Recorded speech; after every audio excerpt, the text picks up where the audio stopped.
이어서 봅시다. 아니 근데 독서 이제 힘들긴 하지. 이게 계속 요약 연습하면서 실력이 좀 느는 걸 체감하는 애들은 느낄지도 모르겠는데 독서가 재밌어요. 눈으로 욕하지 말고. 이게 내가 어쨌든 처음 보는 글이잖아. 그죠? 나도 처음 보는 글이잖아. 처음 보는 글인데 읽으면서 이런 거구나, 뭔가 새로운 거 알아가는 그 기쁨이 있잖아. 아니야? 나는 그래서 개인적으로 국어 영역 전체를 통틀어서, 사실 국어 선생님들도 나 이상하게 보긴 하는데 국어 영역을 통틀어서 나는 문법이 일단 제일 재밌거든.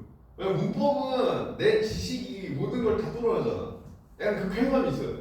뭔가 막히는 게 하나도 없고 명확하게 딱딱딱 떨어지는 거.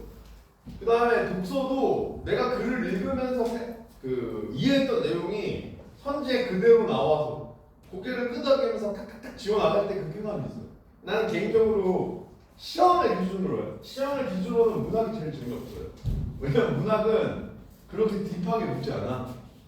내가 읽어냈을 때 했던 생각들까지 요구하지 않아서 그냥 좀, 문학은 그냥 그런데 그냥 평상시에 책을 읽을 때는 당연히 그냥 뭐 변태가 아닙니다. 이런 그 비문학 지문보다, 독서 지문보다야 문학 지문이 훨씬 재밌지, 평상시에 글을 읽을 때는. 근데 국어 시험을 기준으로는, 그러니까 수업을 할 때는 사실 문법이 제일 재밌고 그 다음 독서, 그리고 문학이 솔직히 난 제일 재미없어.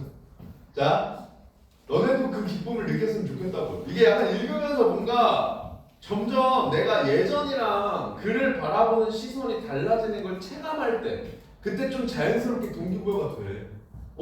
진짜 좀 된다, 이 약간 느낌이 오기 시작하면 그때부터는 하지 말라고 해도 한단 말이야. 거기까지 뚫는 게 좀 힘들어서 그래. 물론 한 번 뚫어도 그 다음 단계로 도약하기 위해서는 또 시간이 필요하지만, 한 번 경험을 해보는 애들은 내가 분명히 하니까 전보다 나아졌어, 이게 있기 때문에 그 끈기를 가지고 조금 밀어붙일 수 있어요. 근데 이 한 번의 도약도 없는 애들이 보통 포기한단 말이야. 그래서 그러지 말고 계속해서 한번 하려고 노력을 해봐. 아시겠죠? 여기 혹시 기타 칠 줄 아는 애 있냐? 이게 나도 이제 군대 갔을 때, 내가 이제 군대에 들어갔을 때 어떻게 보면 군 생활이 아깝잖아요. 사실 어떻게 보면은 내 인생에 있어서 가장 찬란하게 빛날 수 있는 순간인데 잡혀 들어가서 같이 일단 나와야 되잖아. 나는 입대할 때부터 목표를 3가지를 세웠었어. 첫 번째, 거기 가서도 운동은 꾸준히 하자. 난 두 번째, 군 생활을 하면서 100권을 읽고 나온다. 책 내가 100권을 읽겠다. 그 다음 세 번째, 악기 하나는 배우겠다. 악기 하나는 배우겠다. 이 3가지, 왜냐면 군대는 별의별 애들이 다 오잖아. 분명히 악기 잘하는 애가 있을 거라고 생각했죠. 이 3가지를 목표로 세우고 군대에 들어갔는데 실제로 이 3가지를 다 달성하고 나왔거든. 내가 책 같은 거는 읽을 때마다 이렇게 책 제목을 노트에다 적었는데 군 전역할 때 보니까 한 128권인가 읽었더라고. 군 생활하면서. 그냥 진짜 그때는 닥치는 대로 다 읽었지. 남는 게 실권이니까. 그래서 운동하고, 운동 그때는 꾸준히 했고, 그 다음에 또 책도 읽고, 그리고 악기를, 기타를 그때 배웠는데, 내가 왜 이 얘기를 하냐면, 기타를 처음 온 애들은 알겠는데, 이 기타라는 게 진짜 희한한 게, 코드를 잡잖아요. 코드를 잡으면 안 돼. 소리가 이상하게 나. 분명히 어제까지만 해도 안 됐어요. 근데 다음날 아침에 딱 눈을 떴는데 그냥 잡혀요. 이 순간이 딱 오거든요. 왜 그런 일이 일어나는지 나도 모르겠어요. 근데 그냥 분명히 전날까지는 아무리 용을 써도 안 잡혀요. 근데 다음날 그냥 딱 잡으면 원래 내가 잡을 수 있었던 것처럼 잡힐 때가 있어요. 소리가 그냥 잘 날 때가 있어. 참고로 정춘현 선생님이 기타를 잘 쳐요. 여러분 나중에 한번 기타 쳐달라고 하세요. 아무튼 딱 잡힐 때가 있어요. 약간 그런 게 공부에도 실제로 있단 말이야. 이게 뭔가 천천히 단계적으로 성장하는 느낌이라도 들면 좀 공부할 맛이 날 텐데, 안타깝지만 공부가 그렇지 않아. 그 기타 연주랑 비슷해.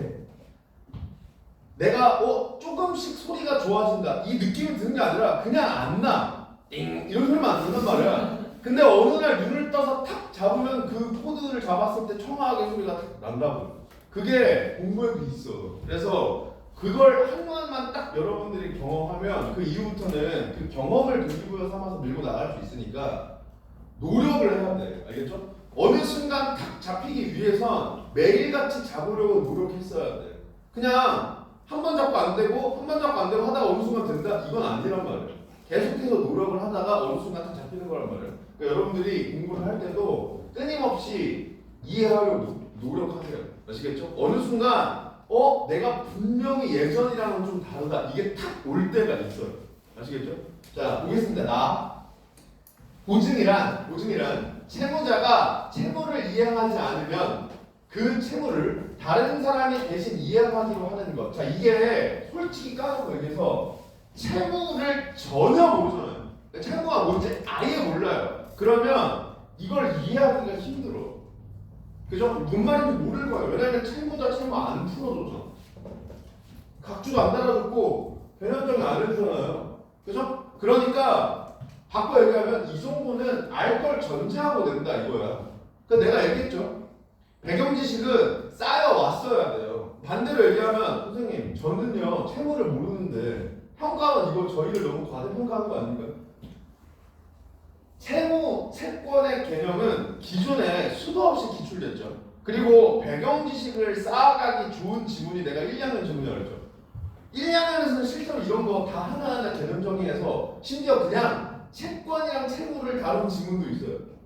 그러면 그런 지문을 독서하는 과정에서 자연스럽게 배경 지식으로 스며들게끔 하는 게 교육 과정의 목표예요. 그래서 여기도 사실은 알 걸 전제하고 묻고 있는 거죠. 여러분들은 알고 있었어야 돼. 물론 내가 그 주택임대차 할 때 채권 채무 한번 정리해 줬지만 채무 의무야 의무. 그죠? 어떤 행위를 해야 될 의무. 그거를 안 했어요. 안 하면 그 의무를 다른 사람이 대신 하기로 하는 게 보증이에요. 너네들도 보증 많이 들어봤죠? 나도 어렸을 때 어른들이 맨날 했던 얘기 중에 하나가 보증 절대 서지 마라. 이거 드라마에서도 왜 옛날에 뭐 응답하라 이런 거 보면 보증 서서 말아먹은 집 이런 거 많이 나오잖아. 그게 이거예요. 그죠? 다른 사람이 뭘 안 해. 예를 들어서 이 채무가 돈이야. 그러면 내가 대신 갚아야 되는 게 보증이라고. 무슨 말인지 알겠지? 이때 원래의 채무자를 주채무자라고 하고요. 주채무자 대신 채무를 이행하는 사람을 보증인이라고 하고 주채무자가 부담하는 채무를 주채무라고 하고 보증인이 부담하는 채무를 보증채무라고 하는데 개념 정의가 와다다 쏟아진다. 그죠? 여기를 절대로 빨리 읽으면 안 돼요. 절대로 빨리 읽으면 안 돼. 천천히 의미를 생각하면서 읽어야 돼. 아시겠죠? 그래서 원래의 채무자를 주채무자라고 해. 왜 주채무자로 구별했겠어요? 이 새끼가 안 하면 보증인이 해야 되니까. 그죠? 그게 보증이라고 했잖아. 주채무자 대신 채무를 이행하는 사람 보증인. 그죠? 보증 개념 나왔을 때 채무자 채무 이행하지 않으면 다른 사람이 대신 이행하는 거라고 했으니까 그 대신하는 사람이 보증인이야. 그죠? 그리고 주채무자가 부담하는 채무. 원래 얘가 했어야 되는 거. 그게 주채무고요.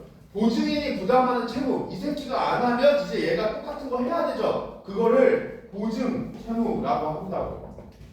이해되시죠? 그리고 나는 개인적으로 이렇게 와다다다 쏟아져 나오잖아. 그럼 이거를 뒤에서 까먹을 수 있다고 생각해. 나는 그러니까 내 스스로를 그렇게 판단한다는 거야. 그래서 나는 이런 걸 그냥 적어요. 여기 적어놔요. 그냥 내용을 이해했잖아. 그러니까 이 글자를 보면서 적고 있는 게 아니라 내가 이해한 내용을 도식화해서 정리해 놓으려고 한다고. 그리고 그 이후로는 그 내용을 보면서 풀려고 하는 거야. 자, 여기서 중요한 건 이거야. 내가 내 스스로 그렇게 판단했기 때문에 적는다가 중요한 거야. 적어야 돼가 아닙니다. 알겠죠? 자, 이 정도는 무조건 적어야 돼, 얘들아. 너네 빠가잖아. 적어야지. 이게 아니라 너네들도 너네 스스로를 판단해야 돼요. 알겠죠? 내가 이거를 이 글을 끝날 때까지 완벽하게 이해하고 넘어갈 수 있다. 그게 자신 있으면 안 적어도 돼요. 안 적어도 돼. 아니면 여기에 단어들 정도만 체크해두고 계속해서 위로 올라오면서 확인해야겠다. 그 판단해도 돼요. 판단해도 돼. 아니면 나처럼 적어야겠다고 판단해도 돼. 중요한 건 이거야. 아무 생각 없이 넘어가는 건 안 돼. 무슨 말인지 알겠죠? 그냥 이거 글자는 툭툭툭 읽어 나가면서 넘어가는 것만 안 하면 돼. 아시겠죠? 그래서 나는 얘를 그냥 간략하게라도 정리하려고 한다 이거예요. 자 그러면 원래는 이거잖아요. 채권자가 있고 채무자가 있죠. 그래서 채권자는 채무자한테 일정한 행위를 요구할 수 있는 권리가 있고요. 채무자는 이 채권자한테 그 행위를 해야 할 의무가 있어요. 근데 얘가 이거를 안 해. 이걸 안 해? 그러면 내가 대신 할게. 그게 보증인 거죠. 그래서 이 보증을 산 사람이 보증인이야. 무슨 말인지 알겠죠? 그래서 얘랑 상대적인 개념으로 얘를 주채무자라고 하고요. 얘가 원래 했어야 될 이걸 주채무라고 해. 이걸 안 해서 얘가 이걸 대신할 거잖아? 그걸 보증채무라고 한다고. 무슨 말인지 알겠죠? 이게 내가 이해가 됐어. 그럼 이거 적는데 얼마 안 걸린단 말이야. 이걸 적는데 시간도 얼마 안 걸릴 뿐더러 적으면서 한 번 더 정리하겠죠, 머리로. 그래서 난 적습니다.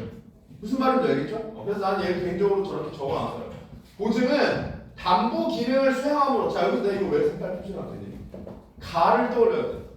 이거 가나형이야. 그죠? 가나형이죠? 가에서 담보의 의미 나왔죠? 지금 무슨 맥락이에요?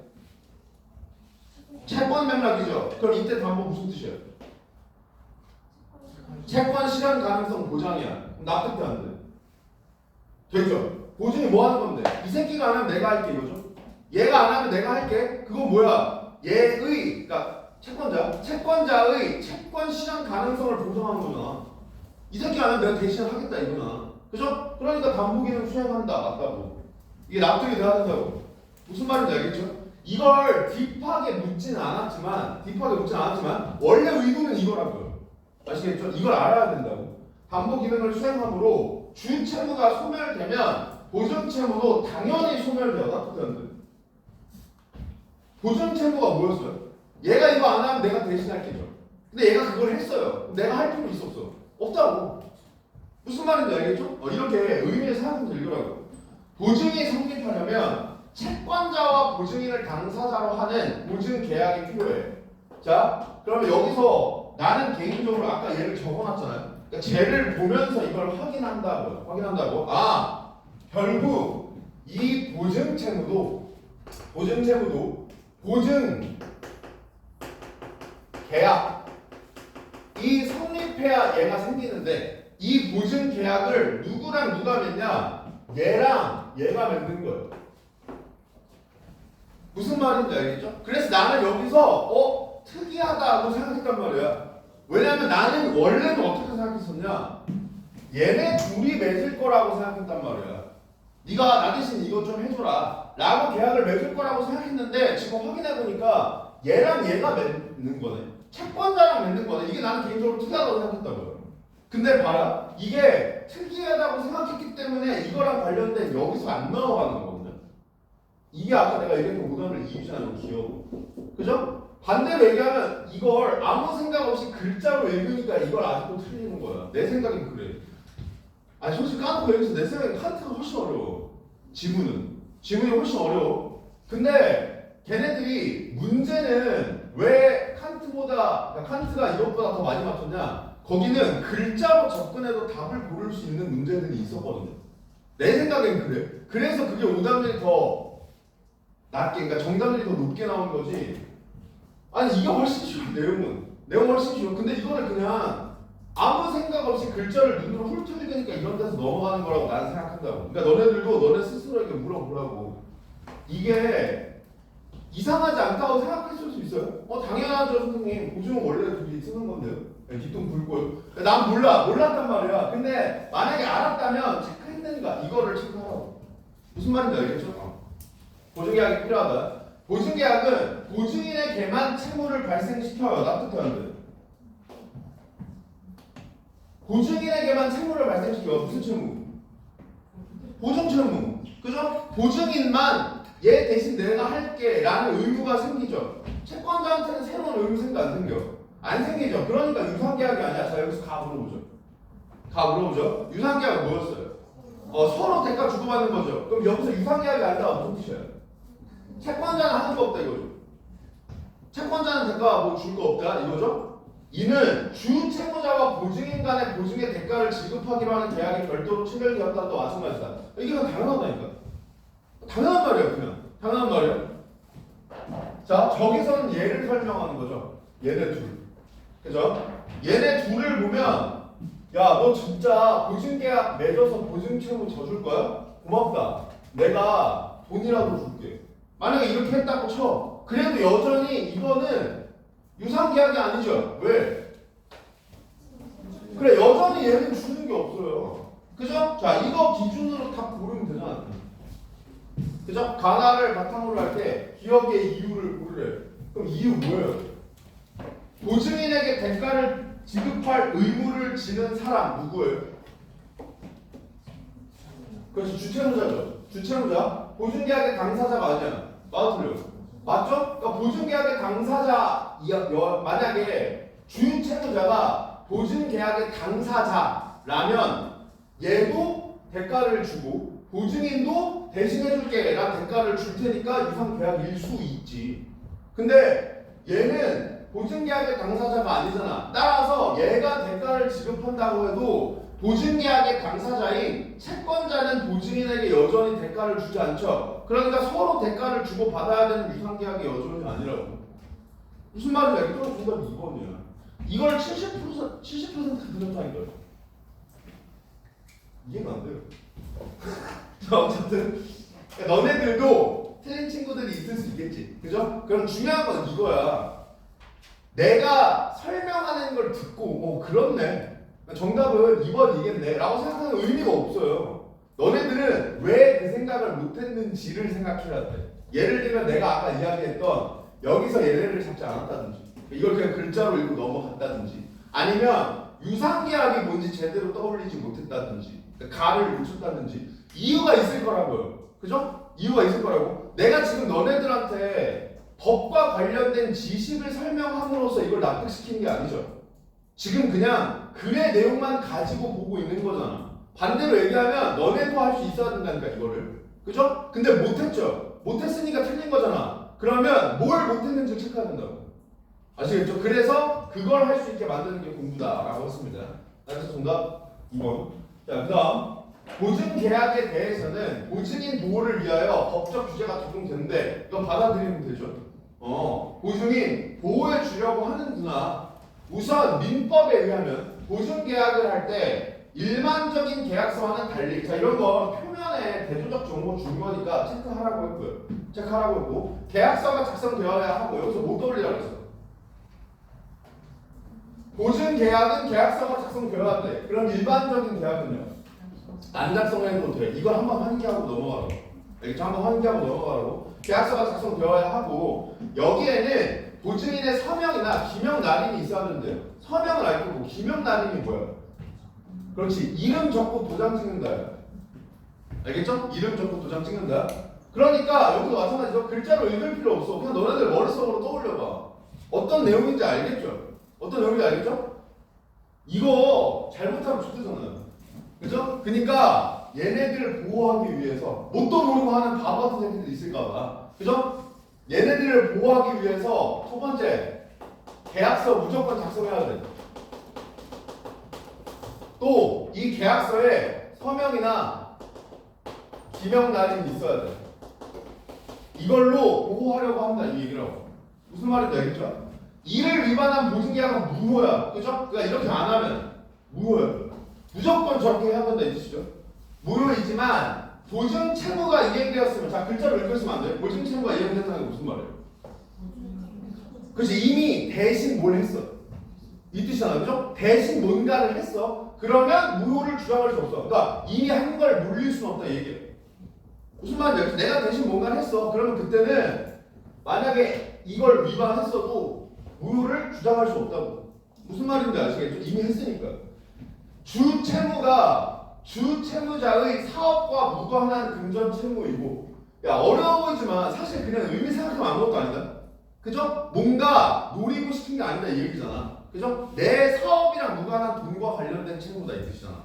내가 사업을 위해서 대출을 받거나 이런 상황이 아니라고. 무슨 말인지 알겠죠? 그 다음 보증인이 대가 없이 주채무자에 대한 호의로 보증계약을 한 경우 뭔 말이에요? 좋은 의도로 그래 내가 널 위해 보증을 서줄게 이런 호구 새끼들 있죠. 그러면 보증인 보호를 위한 특별법에 의한 보호도 제공된다고요. 어쨌든 좋은 의도잖아요. 그죠? 그러니까 보호해 줄게 이거예요. 무슨 말인지 아시겠죠? 자, 그래서 계약서 작성해야 되고 서명 기명단이 있어야 돼요. 만약에 이거 없으면 무효야. 단 이미 보증 채무를 이행했으면 그때는 무효를 주장할 수 없고. 무슨 말인지 알겠죠? 자, 두 번째. 어쩌고 저쩌고 특별법. 저 글자에 집착할 필요 없다 그랬죠? 이걸로도 보호해줘. 대신 조건이 있죠. 자, 조건 패티시 있다 그러다. 조건 체크해야 돼. 조건 뭐야? 그렇지. 일단 글자에 집착하지 말 때 의미를 생각하면서 글자를 만들어 보려고 노력하세요. 무슨 말인지 알겠죠? 주 채무자가 무슨 말이에요? 원래 무언가 해야 될 의무가 있었던 애. 얘가 자신의 사업과 무관한 금전 채무를 지고 있고요. 그러니까 돈과 관련된 거여야 돼. 그 다음 보증인이 호의로, 그러니까 대가 없이 하면 얘로 보호해줄게 이거예요. 무슨 말인지 알겠죠? 자, 예시야. 보증기간이 명시되어 있지 않은 경우 보증기간은 3년으로 간주되는데요. 이게 왜 예시야? 이거 어떻게 읽어야 돼? 그러니까 보증기간 3년이 보호하는 방법이라는 얘기예요. 그래서 이거 왜 보호하는 방법이에요? 그래, 명시되지 않았다. 뭔 말이에요? 무한대일 수도 있다 얘기잖아. 그죠? 그러니까 무한정으로 책임지지 않게 해줄게. 만약에 명시되어 있지 않아? 그럼 3년만 보증 기간 지켜. 이렇게 보호해 주겠다 이 뜻이구나 라고 그냥 받아들이면 돼. 무슨 말인지 알겠죠? 이 기간이 중요한 게 아니라 얘가 보호의 기능을 한다가 중요하다. 무슨 말인지 아시겠죠?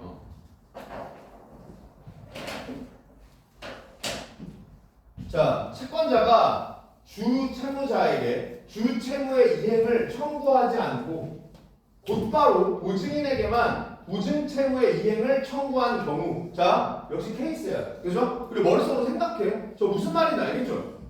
원래 진짜 해야 될 애가 있어. 나는 그 새끼가 안 하면 그걸 대신하겠다고 했어요. 근데 얘한테 먼저 안 물어보고 나한테 그걸 하라고 하는 거죠.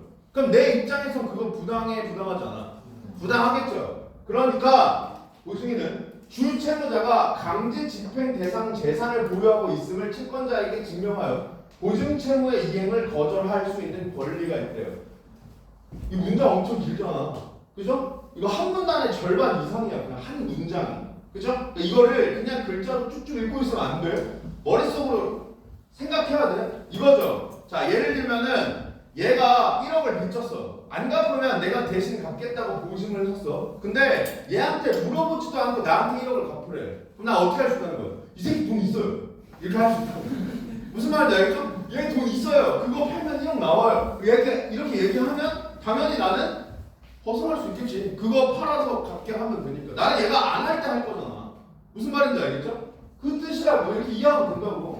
그러나 보증이 이러한 권리를 포기하기로 하면, 그러니까 나한테 그냥 다이렉트로 왔을 때 얘 돈 있어요 라고 하는 권리를 포기하는 연대보증 특약, 특별계약이에요. 연대보증 특약이 보증계약에 포함될 수도 있대요.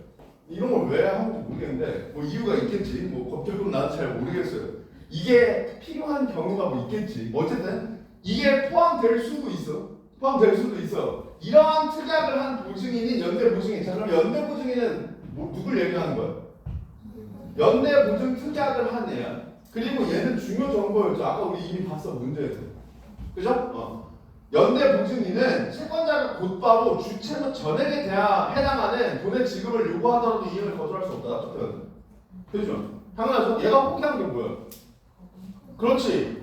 바로 나한테 왔을 때 거부할 수 있는 권리를 포기했잖아요. 그럼 바로 나한테 왔을 때 이행해야지. 무슨 말인지 알겠죠? 요 이야기입니다. 그럼 3문단은 뭐에 대해서 3문단 맞지?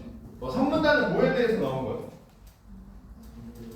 그렇지. 저 연대 보증인에 대해서 이야기가 나온 건데, 저 연대 보증인이라는 맥락 자체가 어떻게 나온 거냐면 이 보증인을 보호할 수 있는 내용 중에 또 하나가 뭐였냐?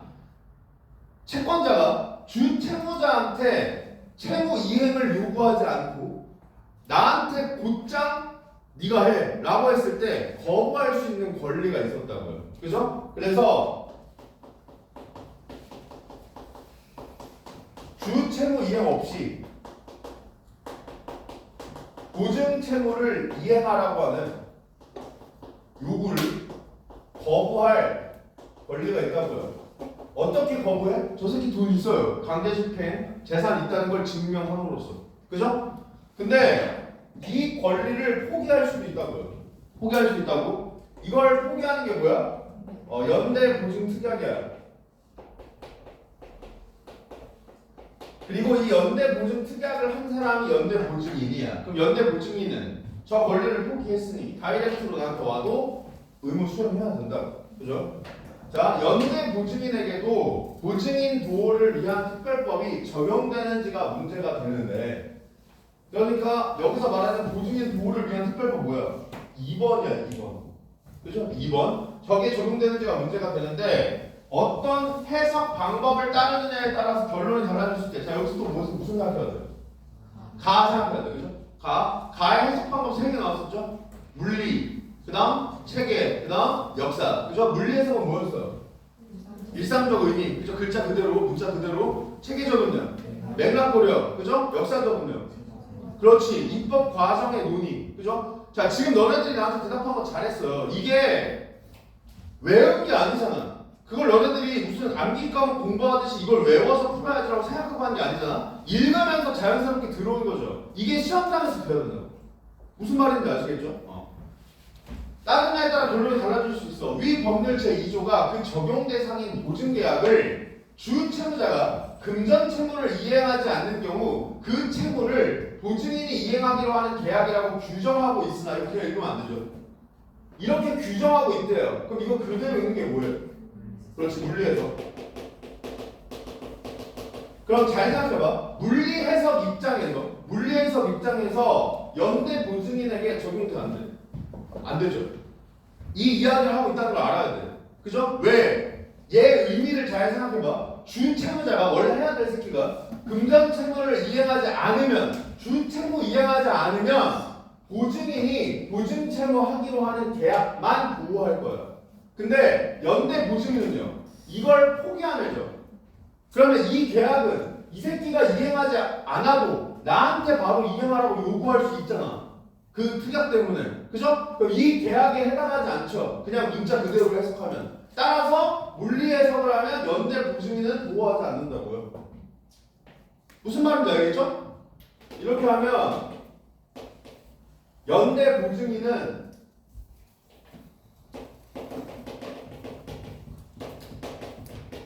얘는 보호하지 않죠. 무슨 말인지 알겠죠? 그 입법 과정에서 제가 어떻게 배웠어요? 그렇지. 역사적으로 해석하면 연대 보증인 보호의 필요성이 강조되었대요. 뭔 말이에요? 보호하려는 의도가 있었다는 거죠. 그렇죠? 그럼 역사적 해석을 하게 되면 보호의 가능성이 존재한다. 그러니까 해석 방법에 따라 다르다고. 무슨 말인지 알겠죠? 자, 봐라. 여기에서 실제로 너네들한테 요구하려고 한 건 가의 내용을 끌어서 읽을 수 있느냐. 무슨 말인지 알겠죠? 그래서 이걸 가지고 이제 선지를 만든 게 4번 문제의 2번 선지 같은 거죠. 물론 이따가 문제를 통해서 볼 거지만 미리 이야기를 하자면. 그러니까 이런 선지가 사실 실제로는 너네들이 공부할 때 제일 중요해요. 아시겠죠? 저거를 내가 완벽하게 이해하고 OX를 체크할 수 있었는가? 이거를 체크하는 게 공부할 때는 제일 중요하다. 자, 이거잖아, 이거. 자, 역시 보고 생각만 해. 자, 연대보증인 주 채무자에 대한 호의로 대가 없이 보증 계약을 한 사람이어야 한다. 맞습니다.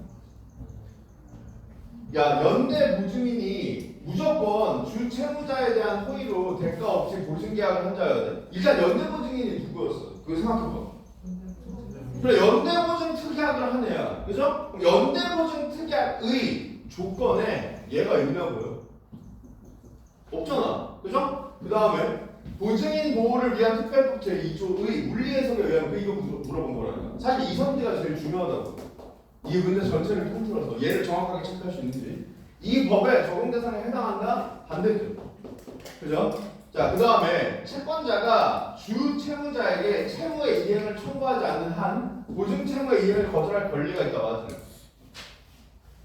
아니죠. 오히려 이걸 포기하면 이걸 포기하잖아. 원래는 거절할 권리가 있잖아. 증명하면 강제 집행 재산, 대상 재산이 있다는 걸 증명하면. 근데 그걸 포기하죠. 그러니까 권리가 있다. 적절하지 않고요.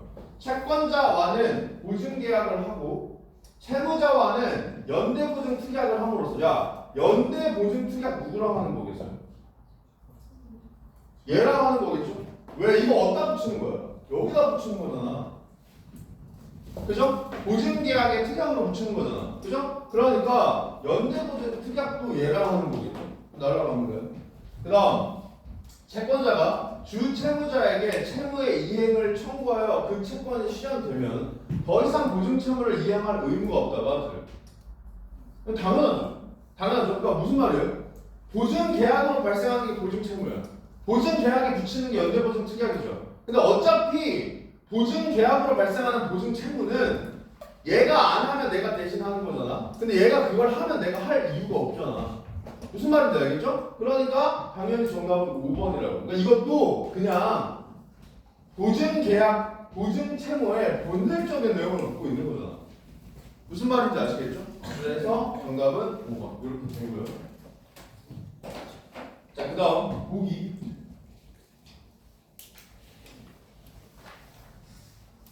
자, 3, 4, 5 체크해 봅시다.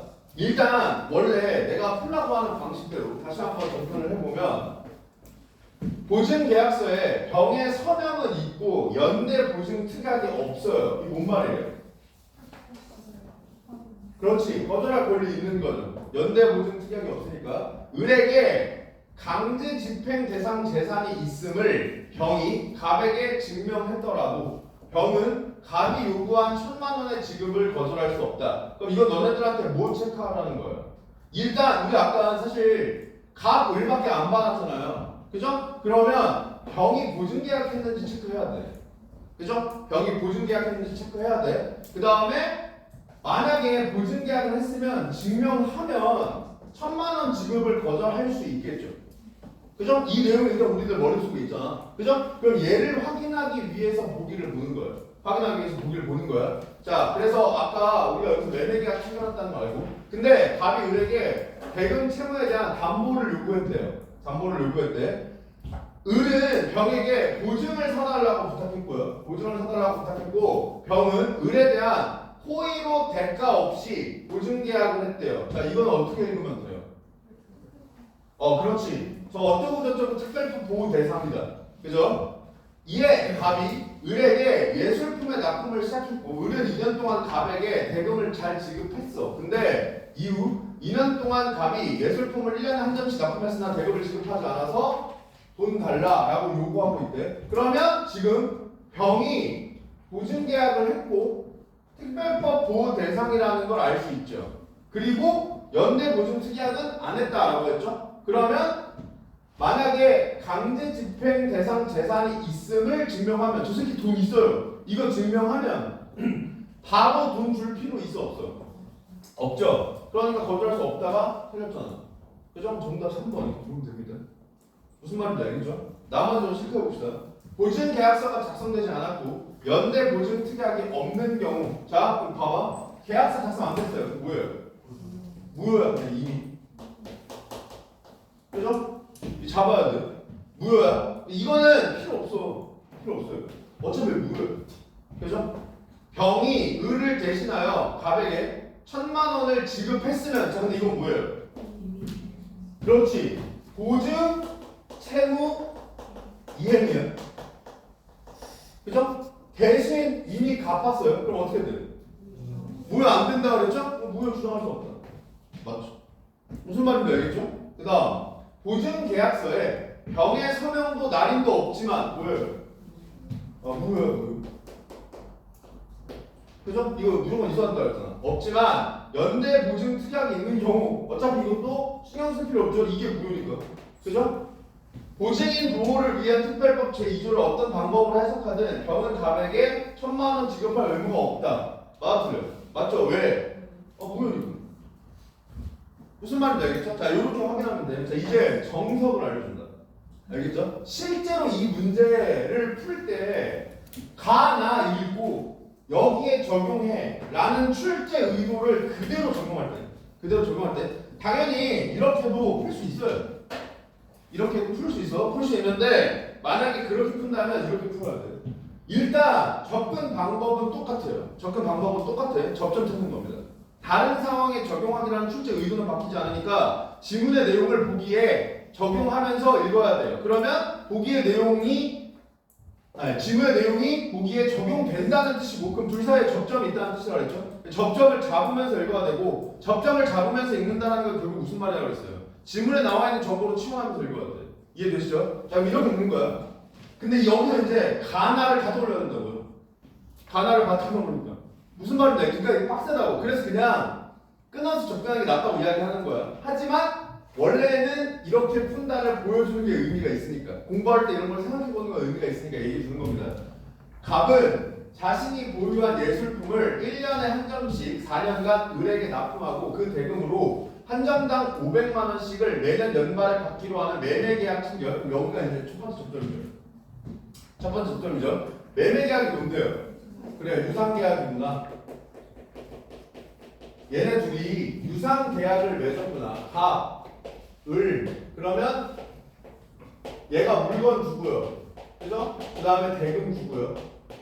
이런 유상 계약을 맺었구나. 을은 그 예술품을 소장 목적으로 수집하고 있었다. 이거 왜 주실까요? 이거 어떻게 읽어요? 그렇지. 사업과 관련 없다 이거요. 무슨 말인지 알겠죠? 사업과 무관을 왜 주는? 얘 때문에 주는 거예요. 그죠? 아까 사실 우리는 이것만 보고 여기에 포함되겠구나라고 판단했지만 엄밀히 말하면 이 조건을 놓친 거죠. 반대로 얘기하면 진짜 평가원이 너네를 연맥이겠다, 진짜로 어렵게 되겠다 하면은 여기에 사업 목적으로를 띄워놓고 저거에 보호받을 수 있다를 여기다 넣어놓으면 내 생각에 다 넣어요. 이거 그대로 준 다음에 무슨 말인지 알겠죠? 왜냐면 이 조건을 놓칠 가능성이 높다고. 그죠? 하지만 최소한의 양심은 있었고 그 양심은 적중했죠. 만약에 이것까지 넣어서 물어봤다? 그러면 뭐 2세트 더 박살나. 지금 안 그래도 박살나 있는데 무슨 말인지 알겠죠? 그나마 이게 이 세트 전체에서 어휘를 제외하고는 오답률이 낮은 편이란 말이야. 이 문제가. 이거 52.8%가 틀렸다 그랬잖아. 그죠? 그래도 절반 이상은 틀렸거든요. 만약에 이것까지 넣었으면 이거 한 7, 80% 틀렸겠지. 무슨 말인지 알겠지? 자, 그래서 대금 채무에 대한 담보를 요구하자. 그럼 여기서 담보도 마찬가지야. 이거 어떻게 읽어야 돼? 그렇지. 채권 실현 가능성 보장해줘. 이 얘기예요. 왜냐면 지금 채권 능력이니까. 그죠? 채권 실현 가능성 보장해줘 하니까 을이 병에게 보증을 서달라고 부탁했어요. 보증이 담보의 방법이죠. 이게 나에서 나왔었잖아. 그죠? 담보 요구하니까 오케이. 그러면 담보로 보증인 세울게. 그러면 이제 이렇게 되는 거죠. 원래 이 유상 계약까지는 매도인 매수인이었어요. 근데 병이 들어오는 순간 채권자, 그다음 주 채무자, 그다음 보증인 이렇게 바뀌는 거죠. 이 대금 지급이 주채무. 만약에 이 주채무를 이행하지 않으면 병이 대신 하는 게 보증 채무가 되겠죠. 그래서 병은 을에 대한 호의로, 주채무자에 대한 호의로 대가 없이 갑과 채권자와 보증계약 체결했어요. 그죠? 보증계약 체결했으니까 뭐 발생해? 보증채무 발생한다. 무슨 말인지 아시겠죠? 이에 갑이 을에게 예술품 납품 시작했어. 2년 동안은 잘 줬는데 그 이후 2년 동안은 안 줬어. 그죠? 그러면 뭐예요? 그렇지. 주 채무를 이행하지 않았다. 그죠? 이에 갑이 병에게 미납대금 1,000만 원의 지급을 요구했어요. 뭔 말이에요?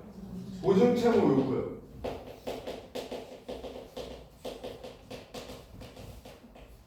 무슨 말인지 알겠죠? 이렇게 읽고 보면 바로 뭐예요? 이렇게 잡고 읽으면 바로 지워 나갈 수 있거든요. 뭐 굳이 다시 보기 와가지고 확인하고 이런 거 안 해도. 자, 선생님 저는요 독서에 자신이 있기 때문에 이렇게 풀어도 될 것 같습니다. 푸세요. 이렇게 푸는 게 정석이에요. 실제로도 이걸 요구하고 낸 거예요. 근데 나는 개인적으로 이렇게 하는 것보다 효율적으로 접근하는 방법이 있다면 효율적으로 접근하는 걸 추천하겠다. 아시겠죠? 아니 선생님 아까는 시험장에서 하는 사고랑 공부할 때 하는 사고를 다르게 하라면서요. 더 빡세게 하라면서요. 공부할 때는 이런 것도 생각을 해보세요.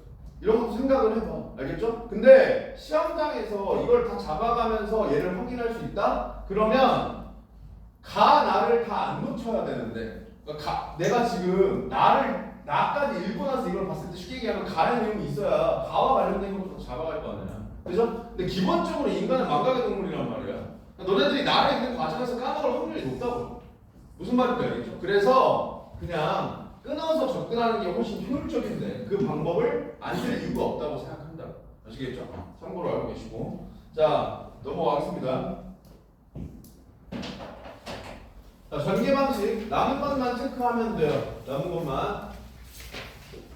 나 가지고 나 보증 계약과 관한 규범의 주요 내용을 열거한다가 들어요.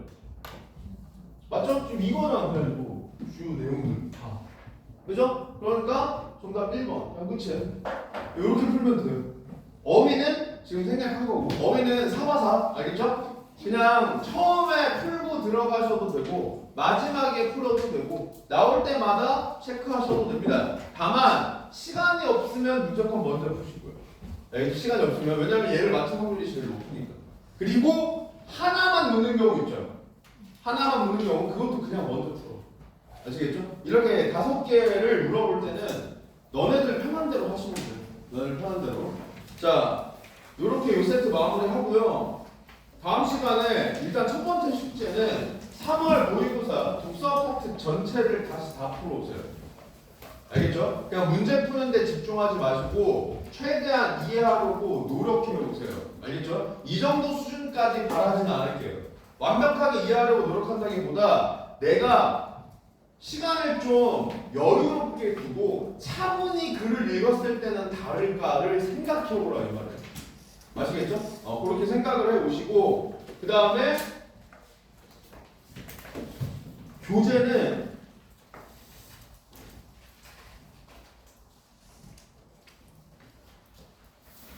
109페이지부터 112페이지를 해오세요. 알겠죠? 여기가 내가 아까 이야기했던 이 작년 수능이죠. 아마 너네는 봤겠죠? 작년 6월. 작년 6월에 가나형. 작년 6월에 가나형인데 얘는 얘보다 더 딥하게 물어.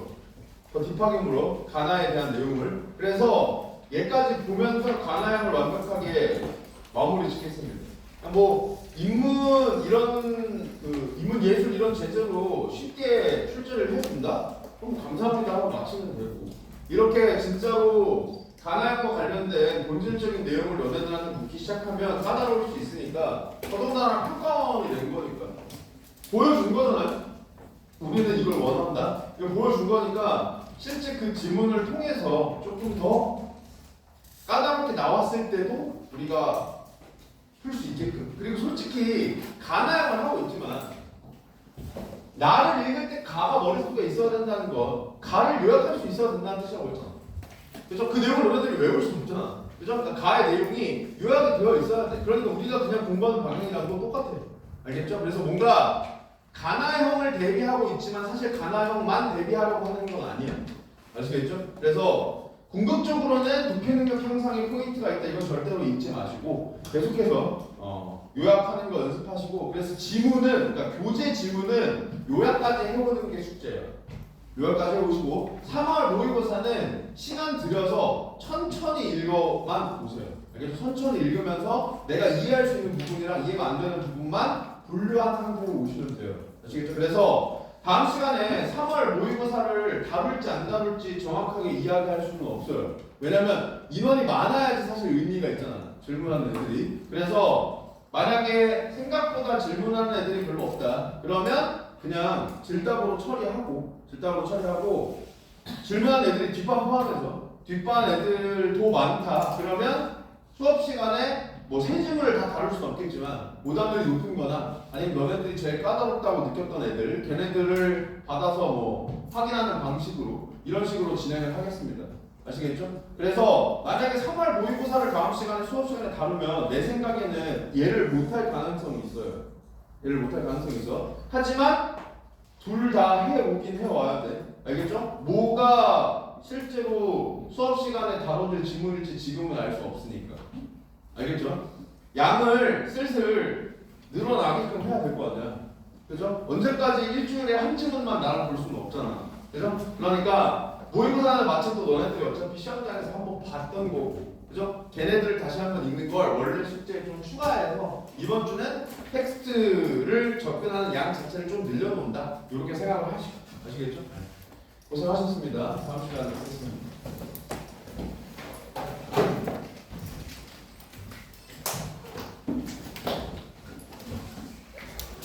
너 프린트 필요하면 갖고 와.